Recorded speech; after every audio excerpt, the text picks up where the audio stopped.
कहते हैं डॉक्टर को भगवान का दूसरा रूप माना जाता है और वह अपने मरीजों के जीवन को बचाने के लिए अपने पूरे ज्ञान और विद्या का प्रयोग करता है, जिससे वह अपने मरीज की जान बचा सके। लेकिन अगर वही डॉक्टर मरीजों की जान से खेलने लगे तो क्या होगा? बता दें कि बीते दिनों अलग अलग जगह से ऐसे कई मामले सामने आए हैं जिसमें या तो डॉक्टरों की लापरवाही से मरीजों की जान गई है या फिर अस्पतालों में कई ऐसे फर्जी डॉक्टर गले में आला लटकाए मिले हैं जिनको डॉक्टर का डी भी नहीं पता था। ऐसे फर्जी डॉक्टर सरकार और प्रशासन को तो धोखा दे ही रहे हैं, साथ ही मरीजों की जिंदगियों से भी खेल रहे हैं।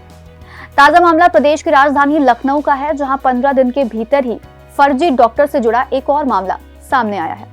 गोमती नगर के डॉक्टर राम मनोहर लोहिया आयुर्विज्ञान संस्थान की इमरजेंसी में सूरज तिवारी नाम का एक फर्जी डॉक्टर राउंड लगाते हुए पकड़ा गया। इस फर्जी डॉक्टर के पास नकली आईडी कार्ड भी मौजूद था। समय रहते उसकी संदिग्ध हरकतों को देखकर सुरक्षा बलों को शक हुआ तो इसकी जांच की गई, जिसके बाद संस्थान के प्रशासनिक अफसरों को इसकी जानकारी दी गई और उसे पुलिस को सौंप दिया गया। यह आरोपी लोहिया संस्थान में भर्ती मरीजों को निजी अस्पताल में बेहतर इलाज का प्रलोभन देकर वहां शिफ्ट कराता था। संस्थान प्रशासन ने इसके खिलाफ विभूति खंड कोतवाली में एफआईआर भी दर्ज कराई है। आपको बता दें कि कुछ दिन पहले ही केजीएमयू के ट्रॉमा सेंटर में भी फर्जी डॉक्टर पकड़ा गया था, जहां के ट्रॉमा सेंटर में डॉक्टर के गेटअप में एक संदिग्ध युवक इमरजेंसी वार्ड में घूमता पाया गया था। उसके पास भी एसजीपीजीआई लखनऊ का आईडी कार्ड था और गले में आला लटकाकर युवक मरीजों और तीमारदारों के अलावा कर्मियों पर भी डॉक्टरों जैसा रौब गाट रहा था। बता दें कि ऐसे कई मामले हम अपने आसपास और खबरों में सुनते रहते हैं। झोला छाप डॉक्टरों के खिलाफ लगातार मिल रही शिकायतों के बावजूद कुछ मामले ऐसे पाए गए जहां स्वास्थ्य विभाग निष्क्रिय बना रहा है। जिला व स्थानीय स्वास्थ्य विभाग की लापरवाही से शहर व ग्रामीण क्षेत्रों में तेजी से इजाफा देखा गया है। वहीं कुछ मामलों में फर्जी डॉक्टरों को नेताओं का संरक्षण प्राप्त रहता है। ऐसे तमाम कारण हैं जिसकी वजह से झोला छाप डॉक्टरों की तादाद में लगातार वृद्धि हो रही है। साल 2018 में आई एक सरकारी रिपोर्ट के मुताबिक भारत में 19.2% मौतें फर्जी डॉक्टरों की वजह से होती हैं। ग्रामीण भारत में यह आंकड़ा 23.1% और शहरी इलाकों में 8.7% है।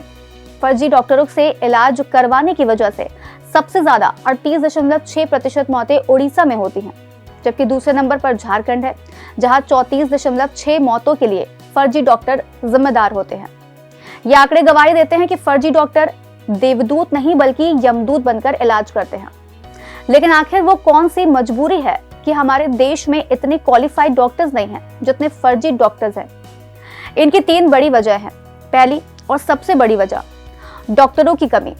विश्व स्वास्थ्य संगठन के मुताबिक 1000 की आबादी पर एक एलोपैथिक डॉक्टर होना चाहिए। भारत में 1343 की आबादी पर एक एलोपैथिक डॉक्टर उपलब्ध है। दूसरा, प्राइमरी स्वास्थ्य सुविधाओं की कमी। केंद्रीय स्वास्थ्य राज्य मंत्री अश्विनी कुमार चौबे ने राज्यसभा में बताया था कि देश के कम्युनिटी हेल्थ सेंटर्स में कुल मिलाकर 21,340 विशेषज्ञों की जरूरत है, जिनमें से केवल 3,881 ही उपलब्ध हैं, जबकि 17,459 की कमी है। तीसरा, निजी अस्पतालों में महंगा इलाज। भारत में निजी अस्पताल में भर्ती होने में प्रति व्यक्ति औसतन 20,000 रुपए खर्च होते हैं।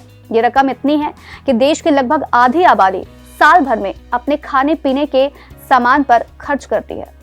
WHO और सरकार के अनुसार वर्ष 2016 में भारत के स्वास्थ्य कर्मियों पर WHO की एक रिपोर्ट आई थी।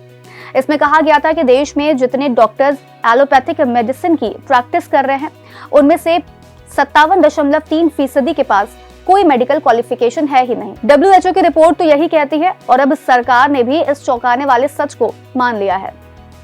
नेशनल मेडिकल कमीशन एक्ट के संबंध में PIB द्वारा जारी किए गए एक FAQ में भी ये कहा गया कि वर्तमान में एलोपैथिक मेडिसिन की प्रैक्टिस कर रहे 57.3% लोगों ने मेडिकल शिक्षा ली ही नहीं है।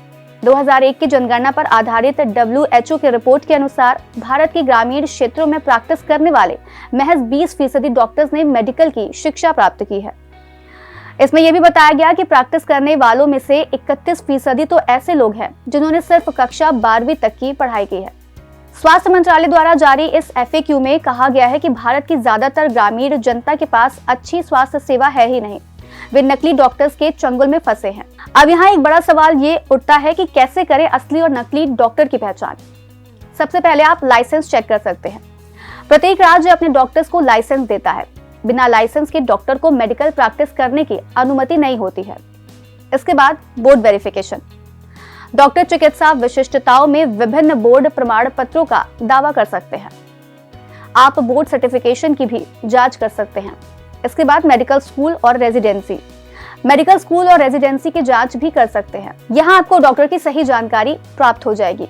इसके बाद सवाल उठता है कि इनकी शिकायत कैसे की जाए। इस तरह के मामलों को बहुत सख्ती और सावधानी से निपटाएं। सबसे पहले अपने दावों को ठीक से सत्यापित करें, क्योंकि अगर आप किसी डॉक्टर के खिलाफ शिकायत करते हैं और आपका दावा गलत साबित होता है तो आप खुद गंभीर मुसीबत में फंस सकते हैं। डॉक्टर आपके खिलाफ मानहानि का मुकदमा दायर कर सकता है, जिससे बड़ी आर्थिक हानि हो सकती है। लेकिन यदि आपके दावे सही हैं और आपने इसे साबित करने के लिए पर्याप्त सबूत जुटा लिए हैं, जैसे कि यदि डॉक्टर अपना पंजीकरण नंबर नहीं बताना चाहता है या यदि वह अपनी वैध डिग्री नहीं दिखाता है और आपके किसी भी प्रश्न पर विचार करने से इनकार करता है, तो आप स्थानीय पुलिस को बुला सकते हैं और यथाशीघ्र मामले की रिपोर्ट दर्ज करा सकते हैं। अब ऐसे में अगर उसे रिहा कर दिया जाता है तो वह इलाज के लिए उसके पास आने वाले मरीजों के लिए आपदा पैदा कर सकता है। साथ ही उसके इलाज से कई लोगों की जिंदगी भी बर्बाद हो सकती है। पुलिस उस पर धारा 420 और अन्य सामान्य आपराधिक इरादे के तहत आरोप लगाएगी और उसे तत्काल प्रभाव से गिरफ्तार करेगी। इसलिए IMA या मेडिकल काउंसिल से उसकी ID सत्यापित करने के बाद अधिकारियों को मामले की रिपोर्ट जरूर करें। तो अगर आप भी किसी अस्पताल में किसी डॉक्टर से उपचार के लिए मिलने जाते हैं तो बताई गई सारी बातों का ध्यान जरूर रखें। आज कार्यक्रम में इतना ही। हम फिर मिलेंगे कुछ नई जानकारी के साथ।